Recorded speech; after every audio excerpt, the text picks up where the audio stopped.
सुहृदं सुलभं सुखदं स्वनुजं च सुखाय ममोघशरम् अपहाय रघुद्वहमन्यमहं न कथञ्चन कञ्चन जातु भजे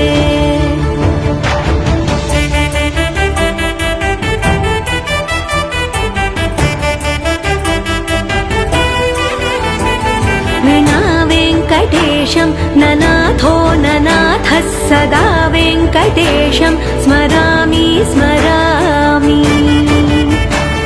हरे वेङ्कटेश प्रसीद प्रसीद प्रियं वेङ्कटेश प्रयच्छ प्रयच्छ